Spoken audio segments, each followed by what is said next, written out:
Ben, do you have your drink? Oh, it's already finished. Oh, I thought you'd have another one. No, just one. And Liberty, you're sick, right? So you've got your cold medicine. You're all hopped up on meds. NyQuil will come after the podcast. I didn't want to be slurring my speech during the... More than normal. Don't cook your chicken in it. Ooh, you got me just so crazy over you. We love Madonna. We love Madonna. We love Madonna. We love Madonna. Well. You're listening to MLVC, the Madonna podcast, your place for all things Madonna, Louise, Veronica Ciccone. Hey, everybody, it's Ben. You know what? The next time you want pussy, just look in the mirror, baby. Hey, everybody, it's Liberty. Oh, okay, we are setting the tone for this episode. Come on. Already. Jeez. Weren't you thinking about it this week? I was. You know it. For the first time in a long time, yes, I was thinking about Booty Tang. Hey, everybody, this is Stefan. Thanks for joining us for another saucy episode of MLVC, your place for all things Madonna, Louise, Veronica, Pootie Tang. Hello, Ben. Hello, Liberty. Welcome. I always feel like I'm an outsider because you all got the southern contingency. You're ganging up on me. Well, if you just want to get yourself a little accent, you just kind of pick it up and keep going. I mean, Madonna can do it, so can you, Stefan. Yeah. Dear Daddy. I'll have some private tutoring lessons scheduled after this. Well, we were not planning on recording another get-together so quickly after our last one, but Madonna refuses to let us take a break. Yeah, Liberty, can you sing while you're she'll sick? take you there. Thank you. That's exactly what I was asking. We've got a lot to discuss today. We don't want to waste another moment, so don't just stand there. Let's get to it. It's time for a little This Week in Ciccone. See, I get what I want. Obviously, the Pootie Tang heard round the world. Madonna's Hung Up remix with Can I even say Pootie Tang? Is that acceptable? We're going to allow it. We're going to let it go. And, just because according to the new video, I think pretty much anything goes. Mm-hmm. So, yes, lay it on us. So the Hung Up remix video with Tokischa, we had seen the two of them perform the remix at her Pride performance back in June. We got to see a little bit of the fan footage of them recording the video in Washington Heights a scant few weeks ago. And we got the video in what seems like record time, considering Madonna is infamous for spending a lot of time editing. But no, not this one. This was like yesterday she's filming on the streets and pa-dow! It's on YouTube today. So I want to just first give a little shout out to the director, or the quote unquote undirector, as the video credits them, Sasha Kashwa. How do we say? Do we know how we say Kashwa? I'm sorry. We just let you butcher it. Butchering the name. Yeah, but I don't know. Sasha has been involved in Madonna's career these past few years. He did the 50 Questions video, the Madam X tour trailer, the Pride video, No Fear, Courage, Resist, the Frozen on Fire. I thought all of that was Ricardo. I think there's a little bit of assistant director, main director duties going on there. Yes. If Ricardo wants to come on the show and clarify his responsibilities, we'd be more than welcome to have him on the show. Until then, Sasha is apparently the director for all of these. And I assume Ricardo is maybe like assistant directing or co-directing. I'm not quite sure. The Hung Up video it's a veritable slew of quick cuts, salacious partygoers involved in a street party to end all street parties. Madonna and Tokischa are cavorting around with each other. There are tongues, lots and lots of tongues. Many. Kissing, groping, twerking. Oh my. We have taken to Twitter to gauge the reaction, so you don't have to. And we are here to discuss our thoughts as well. So let's dive in. Liberty, Ben, what are your thoughts on the Hung Up remix video? Well, I had many thoughts, and none of them are safe for children. So if you have children, just, guys, maybe turn Ladies this and gentlemen, podcast off. I know that I already please said that. escort your small children out of the room. It's very, very gritty, which I like. It kind of takes you into this sort of seediness of the parts of Manhattan and New York City that you just don't feel safe in. I don't know if that's something I can say, really. I mean, those places exist everywhere, Did right? you even go to the unsafe sections of Manhattan when you were there, Liberty? Darling, Times Square is rather unsafe. Times Square. I saw you traipsing around all the tourist traps. I was like, that dollar slice venue is not a seedy underbelly of Manhattan. Listen, though, Times Square is scary. It is that really Krispy Kreme donut shop is frightening. Well, I was going to say, before we go too deep to speak on the location, my partner used to actually live in that neighborhood where they were filming. Because when the video footage leaked, I was like, hold up, I know where that's at. That's right down the street from the Starbucks that I used to always go to, in this cool little place that had the best bagels. So you're saying, Benjamin, is that you have thrown kitty litter off the shelves of that very bodega. I have not, but that's actually because I know right where that intersection is. That's like a super cute little neighborhood. It's very vibrant, and it's Dominican Heights. It's like Washington Heights, Dominican Heights, the sort of in that area, but it's kind of a little bit away from the Columbia Medical School that's up there. So I was like, when I saw that, I was like, Dominican, right?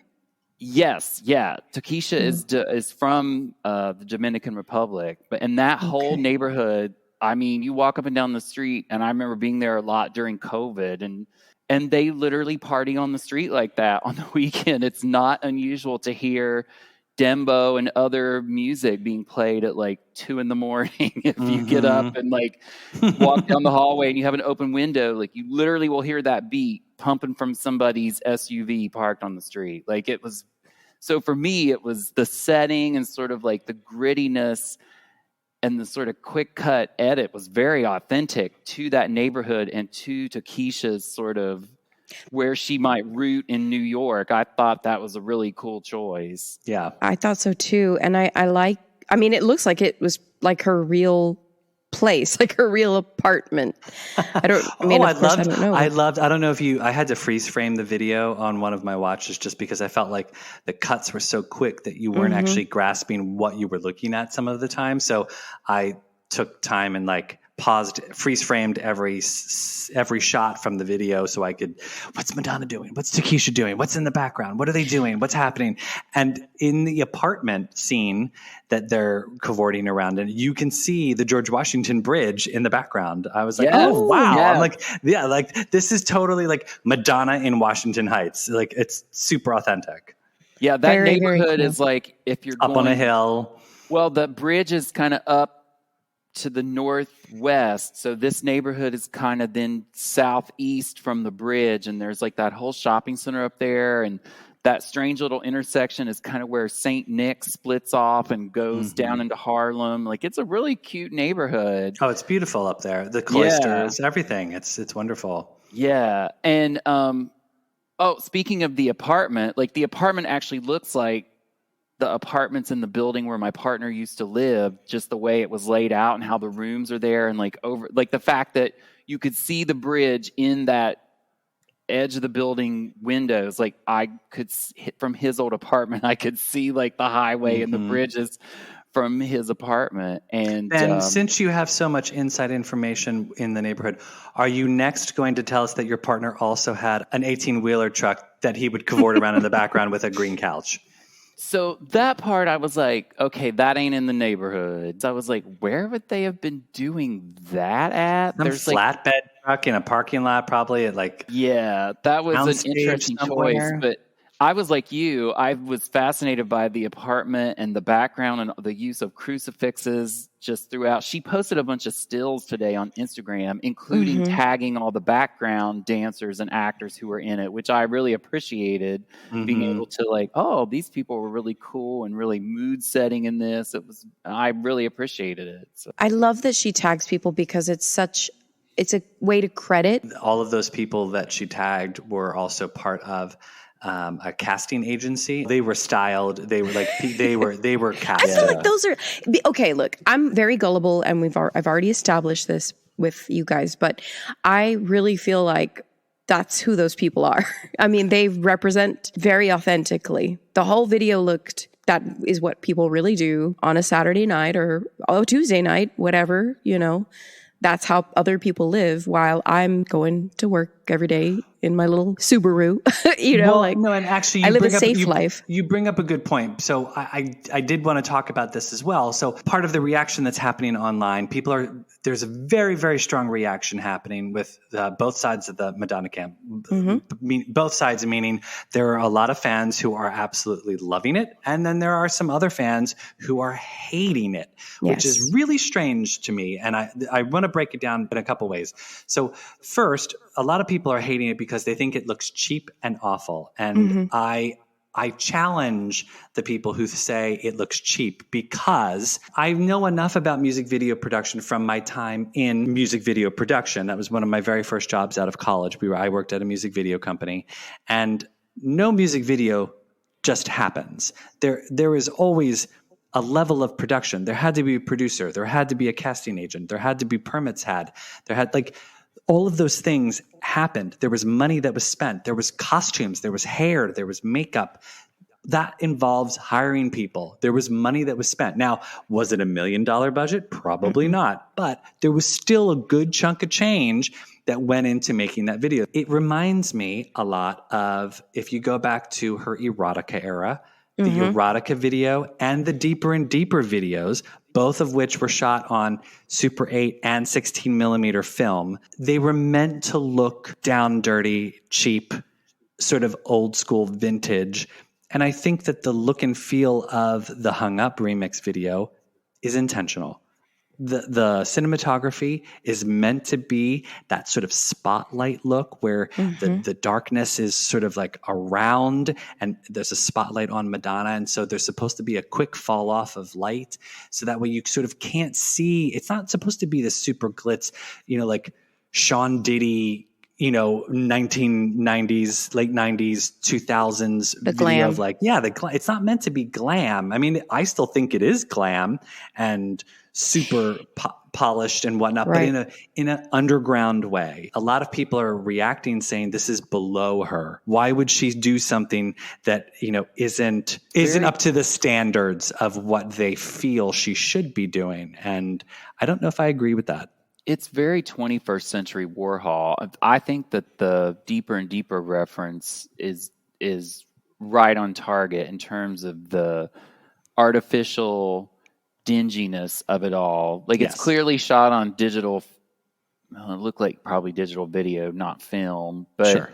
I mean, it could have even been an iPhone for all we know. Yeah, I mean it could have been shot on an iPhone 14. But yeah, the whole approach to the edit and the staging and how movement was used, I was like, oh, this feels like the old Warhol films or even early Todd Haynes.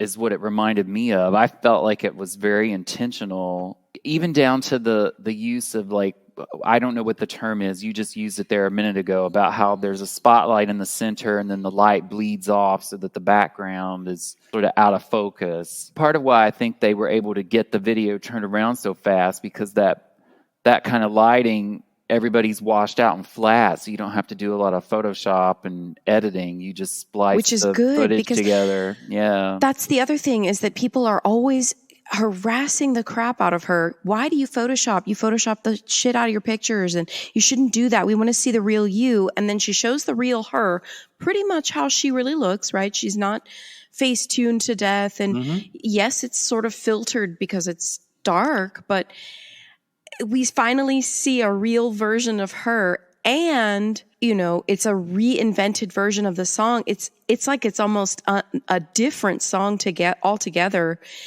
But people are they can't handle it. It just doesn't matter what she does. They cannot take it. Yeah, so let's talk about the reaction. I'm sure you've seen and heard it online or, texts with friends or whatnot. There's a lot of people out there who just think this is one of the worst things she's ever done. Personally, I mean, I don't know if you've seen the award-winning reaction video that I posted on Indeed, YouTube. yes. If you haven't, please go. I enjoy all the views.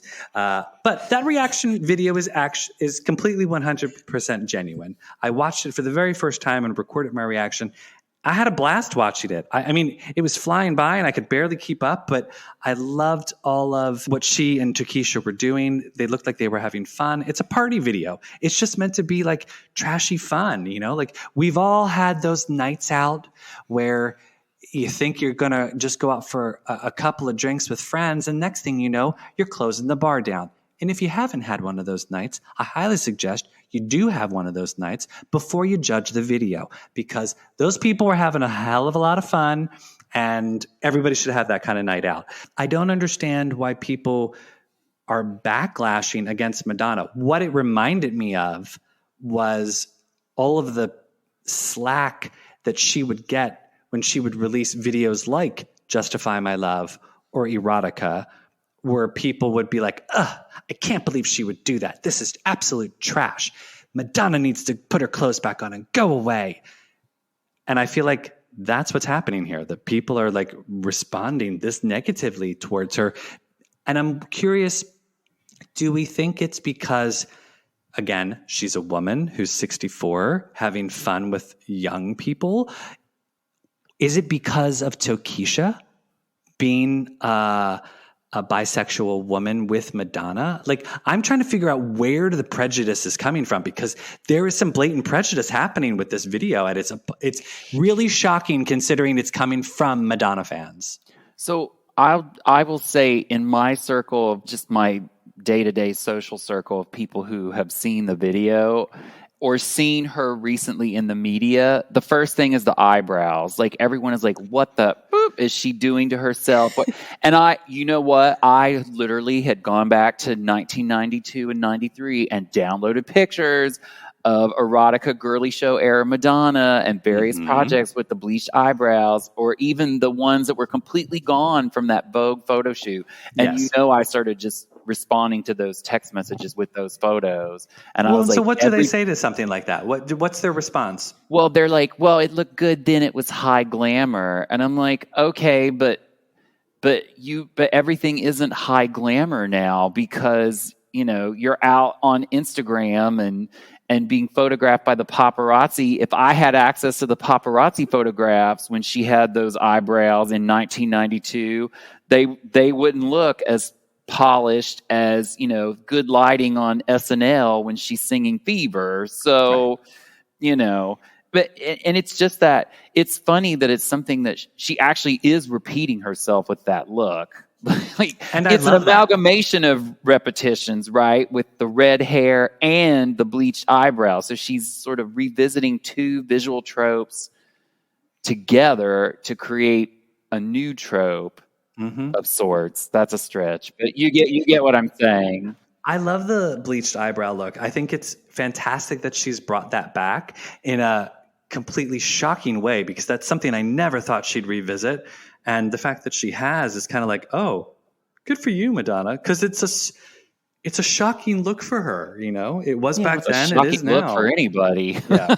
But it is a testament, maybe, that I think she has fully embraced the idea of, I will take a look back at the amazing work that I've done and appreciate it myself, because I think for a long time she sat not cowering from her past, but sort of thinking like, oh, it was ill-received, so I shall no longer speak of it. Is maybe not how it really was, right? But it almost felt like that. Push it behind her.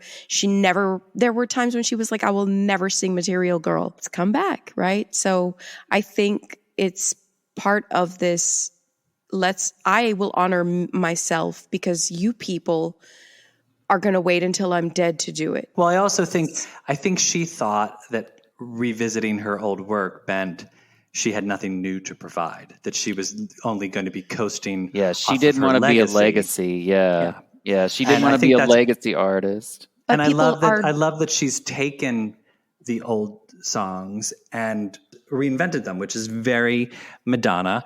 I know, Ben, you were saying something before we came on today about the contrast in what Elton John is doing with what Madonna is doing. Yeah. Just he, he's sort of creating mashups of old songs and then re-recording them with like the most popular artists of the day. So it's getting sales, it's getting streams, it's getting number ones. And, she's doing something similar that's sort of a reassessment of the catalog, but with completely unknown people, platforming them. I mean, who knew who Tokischa was? I mean, some people did, but like some people did. Yeah, the general populace in the music industry and streaming at large wouldn't have, even though, well, we'll get into her side gigs later. But so it's a different approach. But I think doing the biopic and the forced process of looking back when you do anything autobiographical, you have to take the time to assess yourself. So I think, it's a way of being a legacy artist without it feeling like legacy. But people are twisting, they're saying she's ruining her legacy. These are the comments that I'm seeing.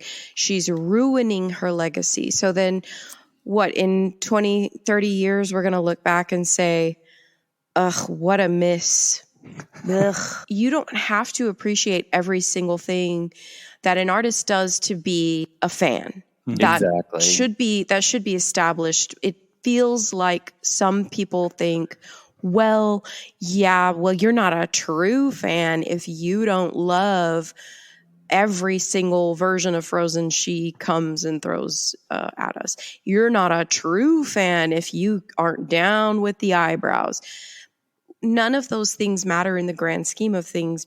You can still be a fan and be critical of an artist's work. Sure. I do have a lot of non-Madonna fan friends, and if I show them, like Madonna's got a new video, the instant reaction, okay, like we think you're a little weird that you are such a fan when there's people doing drugs in that video, or there was a lot of licking in that video.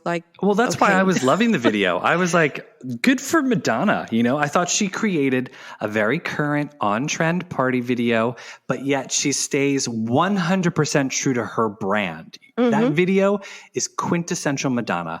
And I think she's pushing the envelope for what a 64-year-old musician can and does do. No other musician at 64 is doing what she's doing. No. None of them.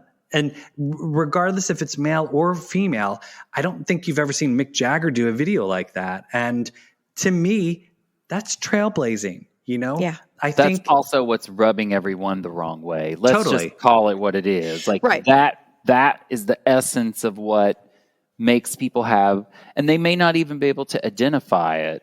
I always compare that reaction. I had a friend who this is a total weird tangent, but it will make sense in a minute. I'll be quick. We'll go on this journey with you, Ben. I had a friend who's super, super liberal, progressive, but did not want to vote for Hillary Clinton simply because she was like, I don't like the way she sounds. And I'm like, that's really weird and sexist and kind of ageist. And my friend, who was also a woman of a certain age, was like, struck her with this self-awareness when we had that conversation. And I think there's a lot of people who aren't being struck with that self-awareness to have someone say back to them, well, have you considered why you're having that reaction to this? Like, what is the source of your discomfort that makes you dislike this? Because you're not really looking at it on the merits.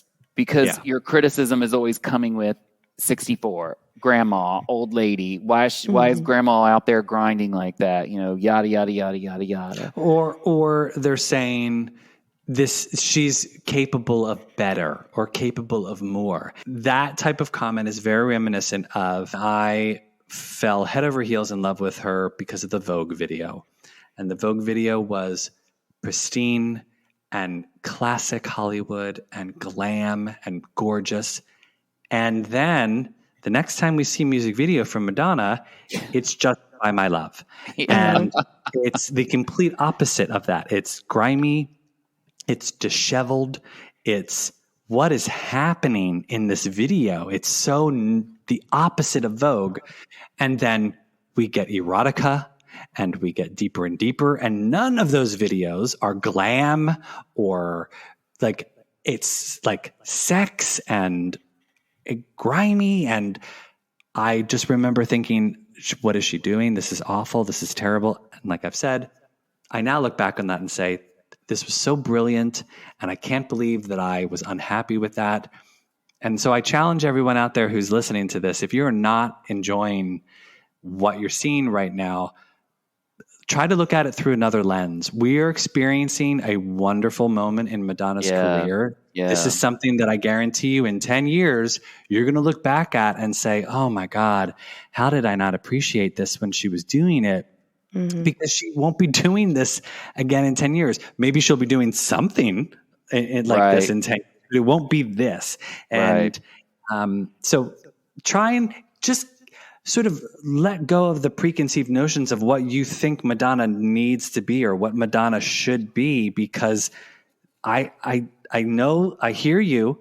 Y'all want Confessions 2.0, but I really don't think we're going to get that. Yeah. And it would be a shame for you to spend the rest of Madonna's time on this planet harboring ill will that she's not giving you another get together, you know? Yeah. Absolutely. As much as I would love it, I just think if you don't get on board the train, you're going to have a bad experience. Yeah. But think about this too.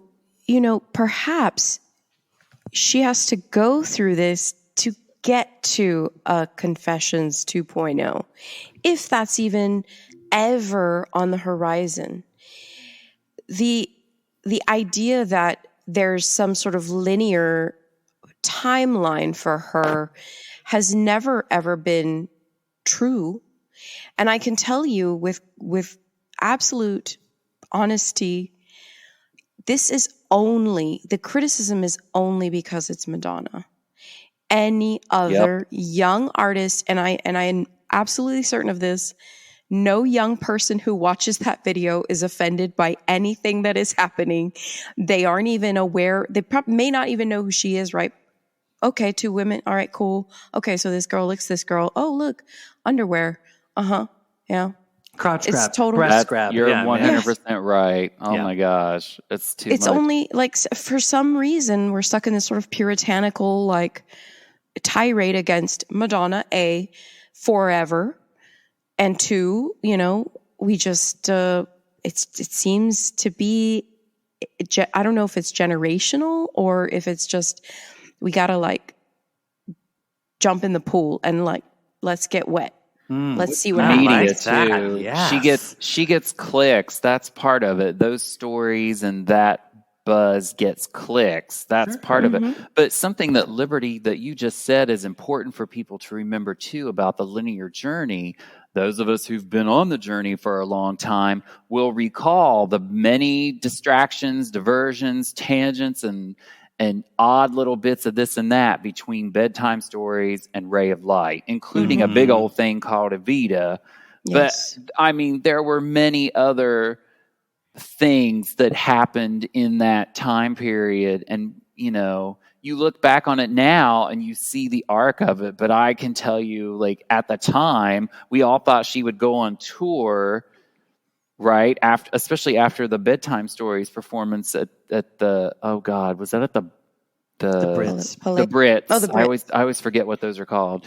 And then they canceled it because she got the movie, and then we got the ballads collection, and we were just all kind of like, what? Oh no, this does not bode well. I mean, I remember the fear that lots of fans had because we thought, oh God, she's going to go like Celine Dion, adult contemporary, blah, it's over.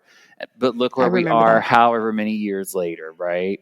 Right. So there's that. The other thing, one last thing I want to say about the visual on the video to that point about diversions is, and comparing them to the glamour of Vogue and some of those other videos, we also have to remember that the people making videos now, frankly, grew up in the digital online era, whereas those people were classically trained in film or they were fashion photographers so the aesthetic and the expectations of what even a gritty party video like this would look like in 1992 for Deeper and Deeper is completely different from what it would be now. Right. And I love that. the I old love time thinking that. the old time fans who are like, it looks cheap, blah, blah, blah. It's like, have you watched any videos lately? They all Right. look like they were Right. filmed on an iPhone. Like there Yeah. is no fashion photographer's eye or cinematographer's eye happening behind these things anymore. I mean, even the sort of the camera perspective of her concert films has changed because editing has changed and the people who do this work has changed and the aesthetics have changed. And she allows herself to experience that change and doesn't hold on the way certain other artists do. We won't name names, to a certain visual aesthetic that keeps them in that box. And I hope everybody can appreciate how important that is. And I say that as somebody who's a poet and is constantly trying to evolve my work. And as I publish and whatnot, like you always have to be mindful of that you don't just get stuck in that one creative space. So, Yeah. And I mean, I love that Madonna is doing something that is very current and fresh and now. However, let's look at all the various callbacks in the remix video that she's referencing from the original Hung Up video. Yeah. I mean, right off the top of my head, I think I saw Ben's holding up a laundry list. I made a whole compare and contrast list. Yeah. Wow. I mean, the things I recognized off the top of my head, the tracksuit that she wears in the back of the truck. Check. Pink tracksuit. Whereas she wore a dark blue one in Hung Up video, but still tracks. I loved that it was a tracksuit that was pink, very much like the leotard that she wore. So it was like an updated version of that. I thought there was a couple moments of choreography that she was mirroring from that moment in Hung Up when it's just the slow-mo deep bass moment. I thought there was a couple slowed down moments in the remix video. Obviously, the auburn hair is a throwback to the cover of the Confessions album.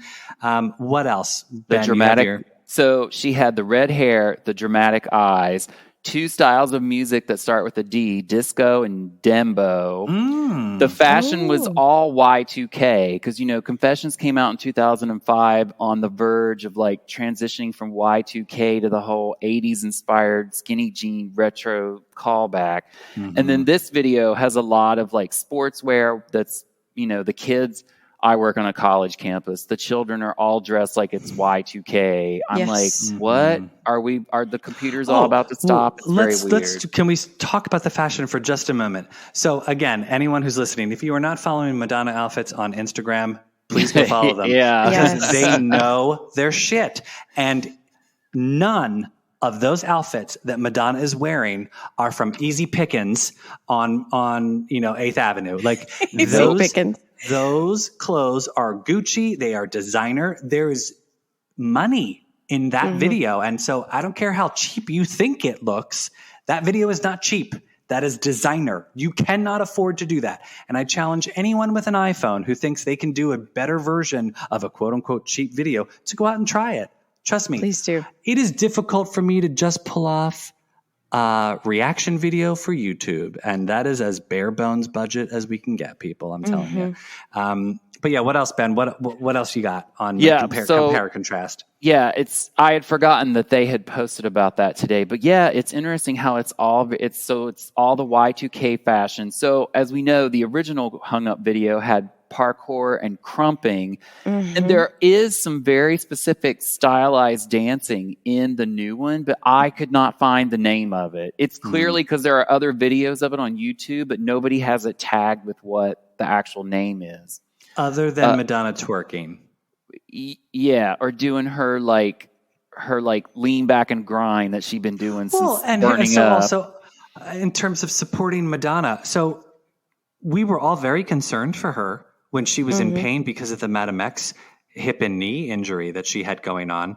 And we were all concerned, oh my God, I hope she's okay. I hope she'll still be able to perform. The woman was dancing. She was on her knees. She was up and down. She was moving all around. Had them spread wide open. Hello. She did the whole the leg behind the head thing again. Okay, hold on. Whoa. Ben, can you please do that again? I need to see No. that. Ben, for those of you not privy to what we just saw, Ben literally had his leg behind his head. Yes, he physically demonstrated Yes, what I can now see why flexible. your partner always smiles in his pictures. Yes, he's always smiling in his pictures for that reason. Oh my goodness. Okay, back to the topic at hand. He's over there like That's looking very at me like a appropriate. crazy It's person. Very appropriate. So also, speaking of like the gritty style, I went and rewatched Hung Up, and I was like, oh, this video has like some unpolish as well, because it's the same styling and the same lighting. You know, there's a lot of parts of Hung Up that have that same centered light that kind of fades off into the background, especially in the second half of the video after she leaves the studio. Right. Yeah, so that was kind of, and it does progress from like individual dancing to like a larger group when they're on the street dancing in that scene, although it's more in the choruses. But yeah, so super, super similar. Then I had some like things I didn't know, and I was like, maybe we could talk about it. Like, is that whispering at the end? Oh, also, there's new vocals in the new one, both in Spanish and English. It took me a few times to catch them. Is the whispering like a play on Sorry from Confessions? There's that one line. I think it could be if you wanted it to be. Well, Sure. it kind of sounds like it. I don't know. The I'm so high. What is it? I'm so high. I think I'm in love with you, or something like that. No, but it's before that. There's a. I can't do Lots of moaning. Not the.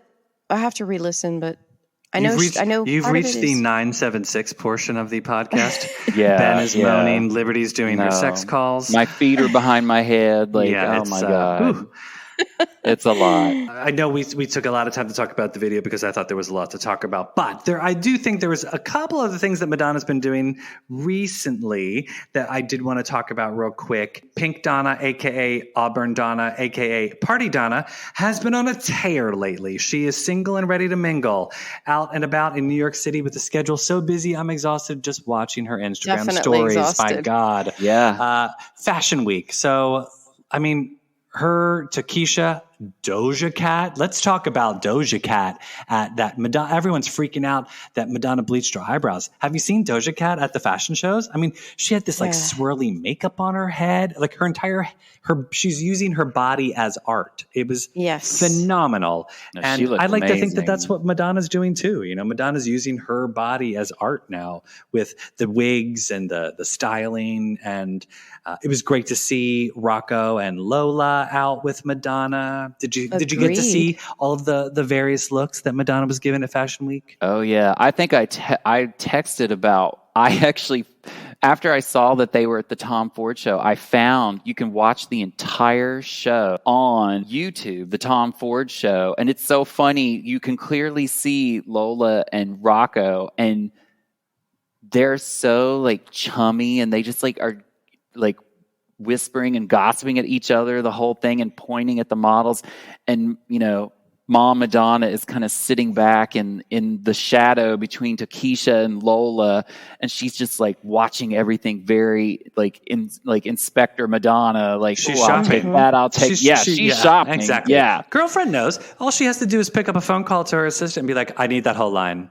Right. Tell Tom Ford I want all of that, and then it just shows up at her apartment the next day. Oh, there were several pieces in it that would fit like a lot of what she's been wearing lately. So it was great. But yeah, they looked amazing. I loved how they all had like the chunky sunglasses. It was like, oh, they got dressed together. That was fun. That crushed that. It was like a sort of like a satin outfit that both Madonna and Lola had on. I thought they looked great. Very 1995 VMA. So 1995. That Lola's hair reminded with these like two wisps right here. Yeah. And Madonna's too, like the headband with the long, like, I liked it. I guess I liked mostly that it was like a family affair, right? Mm-hmm. But usually you see David at her with the fashion He was off playing soccer, I guess. Yeah. Yeah. But Rocco is so fashionable. Absolutely love his style. Yeah, I thought it looked like a fun night out. I would like to go. Invite me, I know. please. I never would get be invited to fun. Fashion Week. I see people going. I'm like, I want to go. I don't know if the two of you saw it. Someone somebody on Twitter was like, why was she there? And then literally someone came with the receipts of like dozens of pictures of Madonna and Tom Ford over the years. Yeah. It's like 1994. I was Yeah, like, it's like, oh, come they go on. way back. It's like before you start shouting at people online about like, why is Madonna there? Can you please just Google? Everything is at your fingertips. Right. Like, It's just all Google there. Madonna, Tom Ford, and the VH1 Fashion Awards will pop up. You know, Yep. it's Yep. not It that is hard. just- Ben, you had referenced something about Madonna working with underground acts. I thought it was very interesting. Madonna had posted an Instagram post with Arca 100,000. Now, I had to look up who Arca Oh, was. I didn't. I was so excited. Oh my God. So, for those of you listening who might not know, according to her website, Arca is one of the world's most transformative musical talents. Since breaking through with her 2012 EPs Stretch 1 and Stretch 2, she's created an unprecedented body of work drawing from club music, experimental noise, and the ballad tradition of her native Venezuela. So, Well, talk to me about this, Ben. yes. So most people are going to know Arca from Yeezus, the Kanye album that had like New Slaves and all those songs. Arca was instrumental in FKA Twig's early recordings. I mean, Water Me and those songs, like, ooh. Arca also was heavily involved in the last two Bjork albums, Balkanara and Utopia. I had to listen to Arca after I saw the post, and I was like, this is very Bjork. Yeah. So but that makes sense. But then you got to go listen to the stuff with FK Twigs and like the stuff that she did with Kanye, like Kanye Wishes. I mean, he has a thing for picking people who can make an amazing beat, and collaborated also with Frank Ocean on the Endless Project. So really knows how to like. So do there's some those mainstream moody- as well as underground. 100%. Like that would be a very, because I feel like Madonna would either go like the moody Girl route or would like really push it into, oh, let's just make something so noisy and insane, but it would have a Madonna melody to it that it would be a lot of. It would. That's be what I interesting love and when fun. Madonna works with somebody who you listen to some of Arca's music and you're like, I don't want Madonna to do something that sounds like this, but she wouldn't. She would take the essence of it and bring it into the Madonna world, which is what I've always loved about when Madonna works with someone like Mirwais, someone like William Orbit. It's them, but it's her. And so when I heard, you know, I'm all I could think of when I saw them in the car together, I'm like, they're coming from the studio. they were working on music. I don't think that's happening. I think she's just been enjoying Fashion Week and New York and having a good time. All of this, to me, it's when Madonna starts kind of looking for that inspo, right? Ding, ding, where ding, ding, she's ding, ding. She's out there. Pinkdonna is inspired. Not fishing so much, but just, you know, come to my world, child. And then like slowly, you know, absorbs and picks. And I have always heard that Madonna's like a super curious person, asking a lot of questions, and she probably just grills the heck out of these people to the point where they're probably totally exhausted after, you know, because I think I had a car ride to Fashion Week with Madonna. I'm exhausted. Someone give me a drink. It was 10 minutes. Right. I was, you know, but to think about how she kind of grills them to this sort of exhaustion, and then she's like energized, and then she's like, all right, time to go. Time to create. Time to create. Oh, it was nice. So I can't wait. It was nice to see her with Babyface too. That was. I loved that reunion. That was nice. I know. It's so fun to see her. She's been showing up with a bunch of people. It was Arca. I think she was with Lil Nas X just recently at his show. Yep. She was with Babyface. She's been with Doja Cat. I mean, it's a veritable who's who of pop music landscape at the moment, and I would love to see her working with all of them and everyone, and just new music, please, Madonna. Yeah, let's do it. Another thing that I wanted to talk about was, although we did not get to see video for this, Madonna opened for Amy Schumer at Madison Square Garden the other night. There was a little small clip of Madonna introducing Amy Schumer that Amy posted on her Instagram. However, we did not get to see the stand-up set that Madonna opened with because, just like Madam X, Madonna and Amy did not allow cell phones at the venue. So people were not allowed to film or take pictures. Amy likes her yonder cases. Yep, gotta love it. But I love that she's still pushing the button on that stand-up career. Madonna's not letting that go. She's like, I'm just going to keep doing it. That's too funny. Thanks for taking this time to chat with me. Is there anything else that we needed to talk about with Madonna and all of that? That we love all the outfits and Pinkdonna, and you said it, Stefan. It's a really good time to like be engaged with it. It feels like something from that we've been through before, but like now, and it's different because her energy is just she's more relaxed.